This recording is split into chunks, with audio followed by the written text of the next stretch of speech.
So hello friends, welcome to my new video. তো আজকের এই ভিডিওটা আমার চ্যানেলে হয়তো সবথেকে ছোট ভিডিও হবে, কিন্তু এই ভিডিওটাই তোমাদের জন্য সবথেকে ডিমান্ডেবল ভিডিও একটা। তো তোমরা জানোই যে আমি দুর্গাপুজোর ভিডিও অলরেডি শুরু করে দিয়েছি।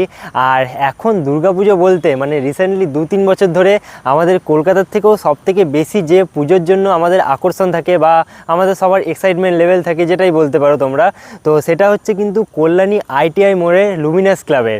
তো লুমিনাস ক্লাবের এতদিন পর্যন্ত কিন্তু থিম সম্বন্ধে অনেক কিছু আপডেট আসছিল যে কি কি থিম হবে, কিন্তু সেগুলো সবই কিন্তু কোনো রকম সিওরিটি ছিল না যে ওই থিমটা হবে কি না।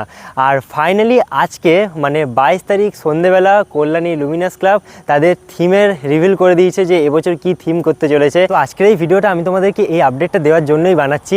তো তোমাদেরকে বলেই দিই, এবছর কিন্তু কল্যাণী আইটিআই মোড়ে থিম হতে চলেছে ব্যাংককের অরুণ মন্দির। আর এই মন্দিরটা কিন্তু কিছুটা এরকম দেখতে, যেটা তোমাদের স্ক্রিনে আসছে। তো কল্যাণীতে এই যে অরুণ মন্দিরটা হবে, শোনা যাচ্ছে নাকি এর বাইরের মণ্ডপটা পুরোটাই ঝিনুক দিয়ে হবে। তো এখনো অবধি সেরকম বেশি কিছু ডিটেলস বলা যাচ্ছে না, আর যখন আমি যেমন যেমন আপডেট জানতে পারবো তেমনি তোমাদেরকে ভিডিওর মাধ্যমে আমি বলতে থাকবো। আর আরেকটা আপডেট তোমাদেরকে আমি বলে রাখি, কালকে মানে 23 তারিখ সকালবেলা 10টার সময় কিন্তু কল্যাণী আইটিআই মোড়ের খুঁটি পুজো হবে। তো আমিও একটা সেই আনএক্সপেক্টেড প্ল্যান নিয়ে বেরিয়ে পড়েছি, মানে কোনো ধরনের প্ল্যান ছিল না।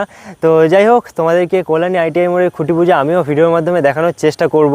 আর তার আগেই তোমাদেরকে থিমের সম্বন্ধে এই আপডেটটা দিয়ে দিলাম, কারণ তোমরা অনেকেই কিন্তু আমার কাছে এটা জানতে চাইছিলে।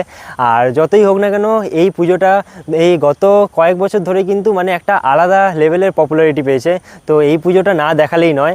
আর শুধুমাত্র কল্যাণী নয় আর কলকাতা নয়, মানে বিভিন্ন জেলার কিন্তু আমি পুজোর আপডেট তোমাদেরকে এই চ্যানেলের মধ্যে দিতে থাকবো। আর আজকের এই ভিডিওটা সত্যি বলতে একটা অন্যরকম ভিডিও হলো। তো আজকের এই ভিডিওর আপডেটটা তোমাদের কেমন লাগলো সেটা আমাকে নিচে কমেন্ট বক্সে অবশ্যই জানাবে। আর এরকমই বিভিন্ন পুজোর আপডেট কিন্তু আমি তোমাদেরকে দিতে থাকবো। তো যাই হোক, আজকের ভিডিওটা এখানেই শেষ করছি। দেখা হবে খুব তাড়াতাড়ি পরবর্তী কোনো একটা নতুন ভিডিওর সাথে।